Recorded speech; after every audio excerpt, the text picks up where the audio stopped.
On this episode of See Indonesia, we embark on a captivating journey to the heart of the Coral Triangle, the Wakatobi Islands. As our adventures continue on Kaledupa'S Island, where we'll immerse ourselves in the remote village of the nomadic Bajo tribe, snorkel through the majestic coral reefs of nearby Hoga Island, and witness the intricate dances of the region's oldest village. Come see the beauty, only on See Indonesia!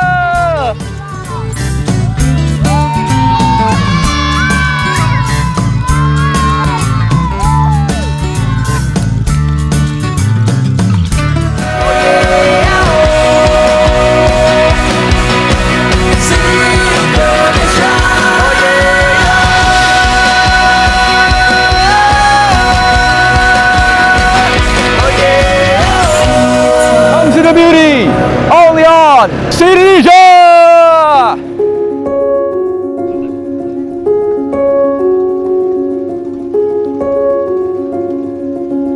Scattered across Southeast Asia are the fascinating sea nomads known as the Bajo. These skilled swimmers have adapted their physiques to navigate the depths of the ocean for long periods of time. Numerous Bajo settlements are found across the islands of Wakatobi, and on our ongoing journey across the region's 4 major islands, we've had the chance to visit one of these settlements as we traveled to Kaledupa'S Island.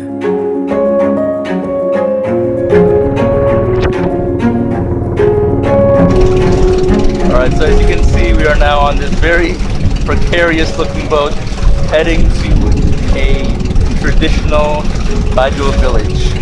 Now, the Bajo people are a group of sea nomads. They're spread across Southeast Asia. Some of them are in the Philippines, and a lot of them are also here in Wakatobi.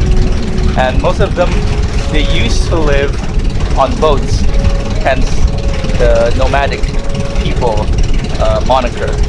However, most of them now have settlements like either close to land, or some of them have settlements literally above, like on the sea, like the one that we're going to right now, a very traditional Bajo village. And these people, they are incredible swimmers, incredible divers, and incredible hunters as well. So I can't wait to take a closer look. Provided we survive this boat ride, it's going to be a really fun trip.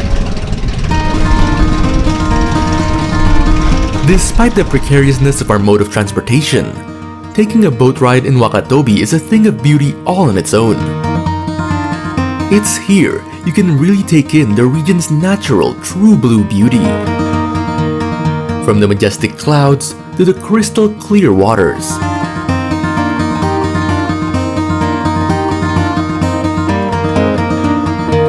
It doesn't take us long to get from the harbor to the remote village of Bajo Lohoa.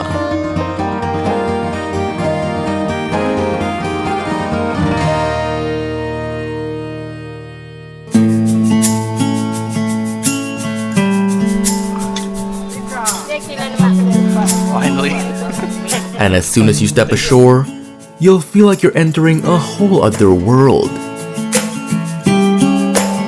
We've explored a Bajo village on our previous adventures, but this one is as traditional as it gets. This village is entirely disconnected from any major landmass, accessible only by boat. Each building is linked by these wooden pathways, with some of them looking pretty questionable in terms of their structural integrity. Nevertheless, many of these foundations, initially made of wood, have now been reinforced with concrete. Most of the buildings here are homes for the villagers, but there's also a mosque and a relatively new school building.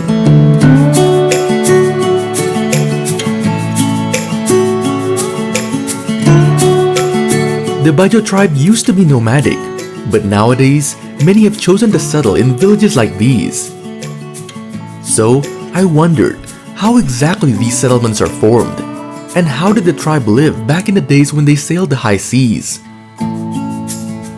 Luckily, I was able to catch up with a village elder, one of the few who still remember the long-forgotten nomadic days of the tribe. Chayamung, a native of Bajolohoa, can still recall what life was like when her tribe lived at sea. She told us stories about the challenges she faced during that time. Setelah dia pergi bapak ke laut mencari makanan, kita tidak dapat makanan di rumah, kita menangis. Nanti ada ibu dengan bapak dari laut baru kita makan lagi. Pada waktu itu, saya bukan hanya satu kali menangis, banyak kali. Bapak mau makan apa, kita ini begini rasanya makanan kita. Lebih baik kita mati daripada begini.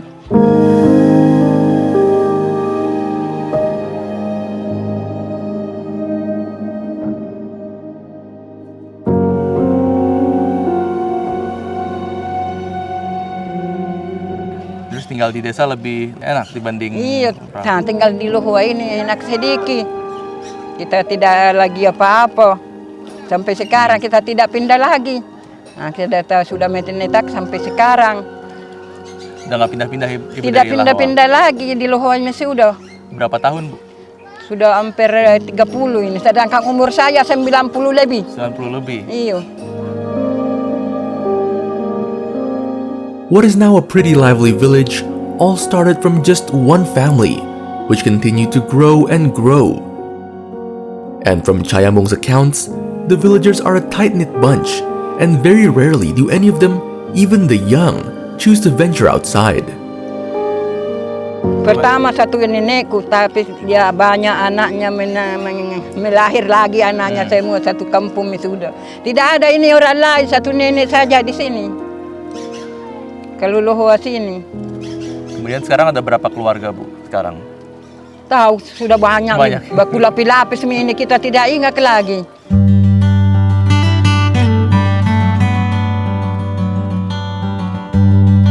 Nah, sampai sekarang pencarian di sini bagus. Kita makan ikan apa itu semua. Biar batu-batu ke apa kita ambil sudah kita makan sekarang. Jadi anak-anak merasa nggak perlu merantau karena cukup di sini. Iya, tidak ada punya keluarga merantau, cukup di sini. Jangan kita pergi di tempat lain lagi. Biar di sini sudah keturunan kita di sini.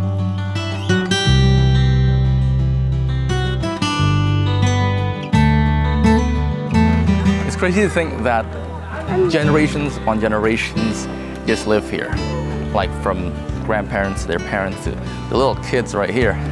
They've all just lived their entire lives in this village. So, it makes you think. It's easy for us to assume that, oh, considering the state of the place, it's like they're living in like impoverished conditions. But all in all, they seem pretty happy. Feels like they have everything they need provided to them by nature. And you know, considering all that and also the clean air, I may be a little bit jealous. And as the sun set on Bajolohoa, we bid farewell to the village and its people and return to Kaledupa for a good rest.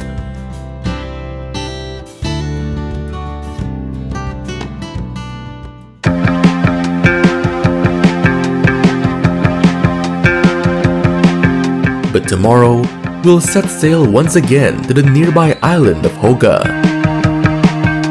to go underwater and see Wakatobi's main attraction, the colorful kaleidoscope of coral reefs. Don't miss it. Come to the beauty, only on See Indonesia! Come to the beauty, only on See Indonesia!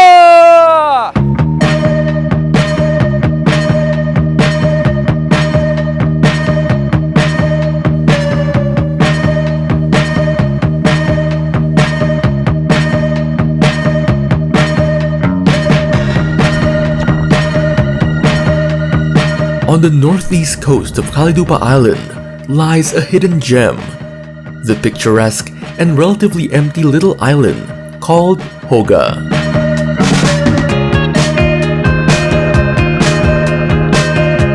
We've mentioned it countless times, but Wakatobi is indeed a diver's paradise, and with numerous dive spots to choose from, it can be a bit overwhelming.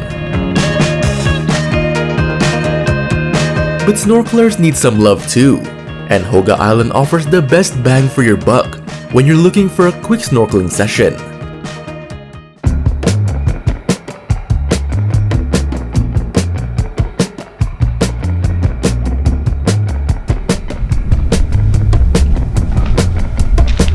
Alright, so we made it here to Hoga Island. This is as close as you can get to a private island here in Wakatobi. But before we go inside, can we just take a moment to appreciate just how beautiful this place is. The clouds are looking Ghibli-esque. The water is clear as ever. I don't think I've ever seen water as clear as this. It's like when God made this place, he's like, I'm gonna just give you a little bit of everything. You know? A bit unfair, but now that I'm here, I'm not complaining.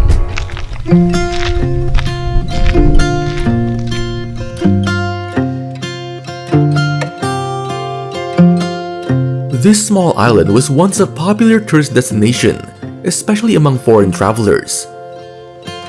However, the number of visitors declined due to the COVID-19 pandemic. But now, it is gradually working to recover its reputation.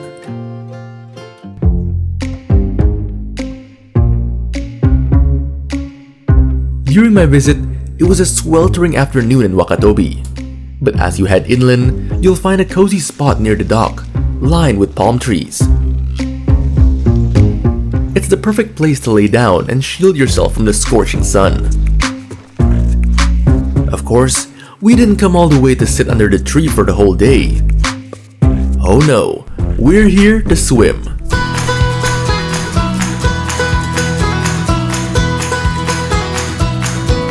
Hoga Island is one of the best spots in Wakatobi to snorkel in, because of the abundance of marine life and coral reefs that sit very close to shore and in relatively safe and shallow waters. If you wanted to, you could very easily start your snorkeling session straight from the beach or the nearby pier. But to get to where all the action is, it's best to take a boat a little further out, which is exactly what we did. And boy oh boy, was it the right choice.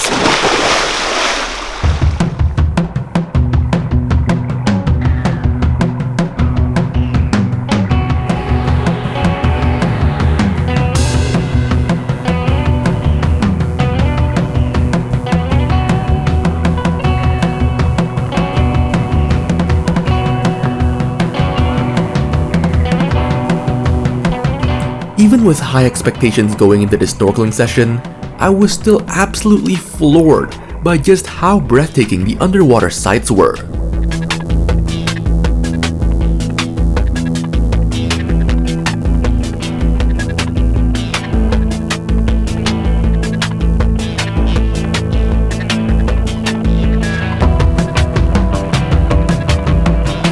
A variety of unique fish species? Check.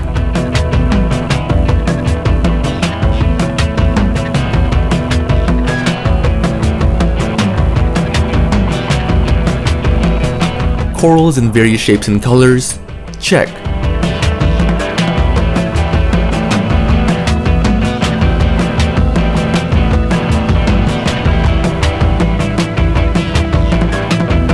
Calm and pristine waters that are easy to navigate through? Double check.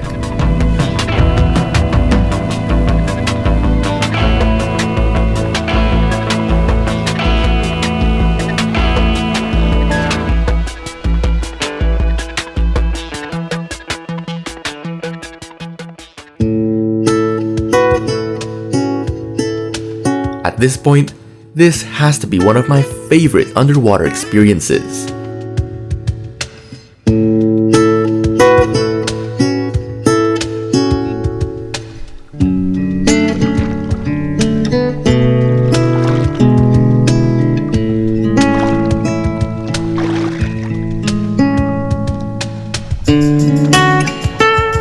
Whew.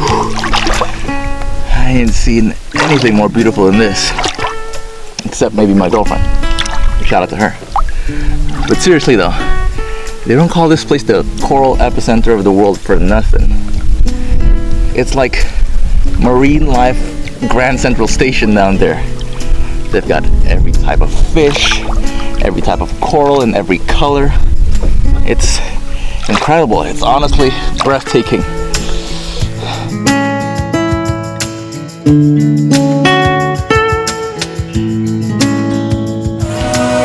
Come to the beauty! Only on See Indonesia! to the beauty, only on See Indonesia!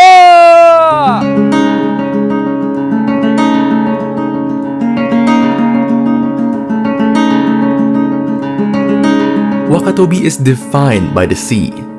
It's what gave the region the international recognition that it has. It's the region's bread and butter, and for good reason. But that doesn't mean that the mainland has nothing to offer. After spending so much time in the sun-soaked waters, we figured it's time to give dry land a little bit of love by exploring its history and getting to know the locals. Now what you'll find all across Wakatobi are these forts.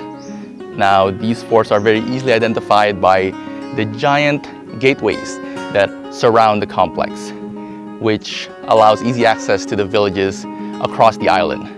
But not only that, they also have these very unique walls that are made out of coral and are also supposedly only bound by egg whites. Now these forts, of course, serve a very important purpose, and that is to protect the inhabitants. Protect them from what, you may ask? Well, if your first answer was pirates, then you'd be pretty spot on.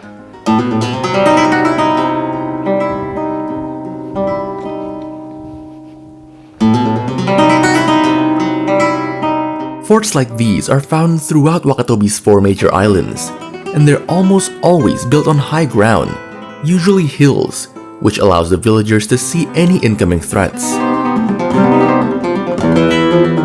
This particular fort is the Olo Fort, built during the 16th century by the Buton Sultanate and the Kaledupa Kingdom to protect the local inhabitants of the island from pirates that were drawn to the island due to its strategic location as a hub for the region's bustling spice trade.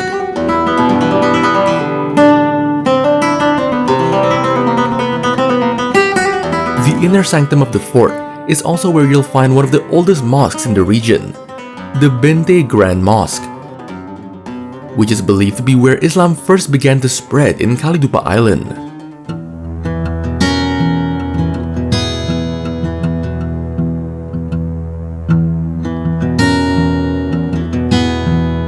Kaledupa's history stretches further back than that though, as before the rise of the Buton Sultanate, the people of Kaledupa had a kingdom of their own, which all started here in the oldest village in not just Kaledupa, but Wakatobi as a whole, Pajam Village.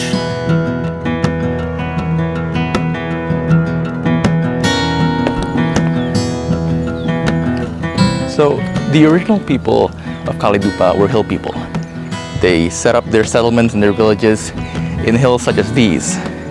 And these villages were so high up that sailors would use these places as navigation points.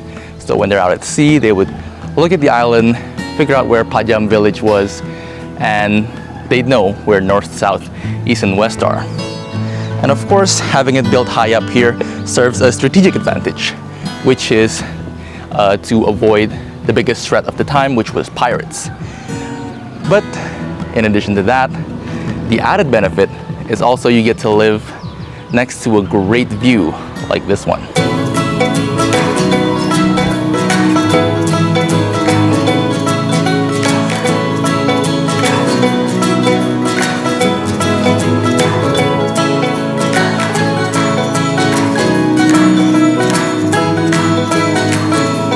Pajam Village, made up of the smaller villages of Palea and Jamaraka, is also known as a weaving village, owing to their signature cultural heritage, which is the woven fabric known locally as homoru.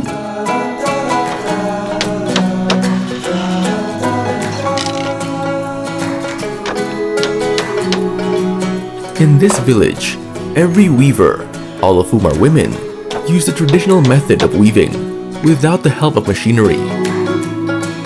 This method of weaving requires incredibly precise and careful movement, paying attention to the pattern at all times. Because only one minor slip-up would require unraveling the entire fabric and doing it all over again.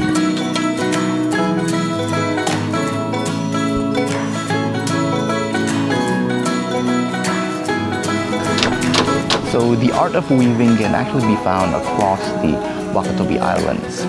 But what makes it special here in Kaledupa is that they have specific patterns for each gender. So for example, men have one pattern and women have a different pattern altogether. Not only that, the patterns also signify your class in society. So this is almost a dying art form. Until very recently, a local NGO made it so it's mandatory for elementary school girls to learn the craft so as to preserve it for generations to come.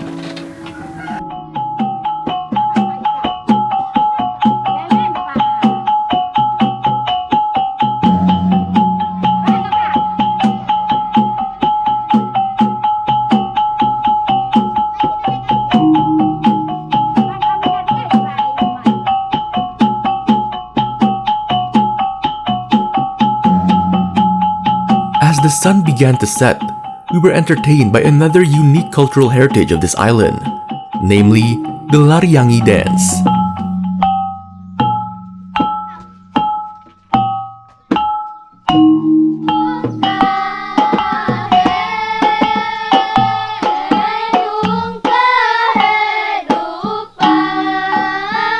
This traditional dance is performed by 10 to 12 young women and usually shown for the entertainment of the king and his family.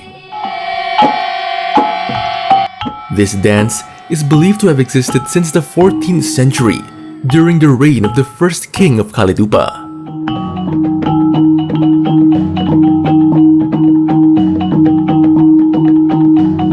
At the peak of this dance, a male dancer will join in and dance along with the girls. This movement symbolizes the duty of the village men to protect the girls. And with that, we cross Kaledupa off of our Wakatobi bucket list.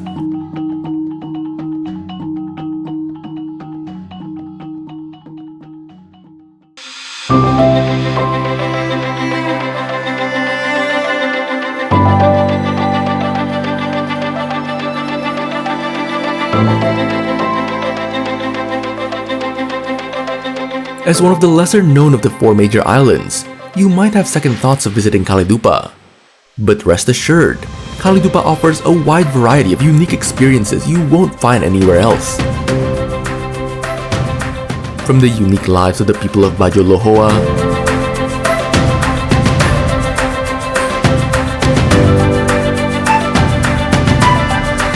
to the breathtaking coral reefs of Hoga,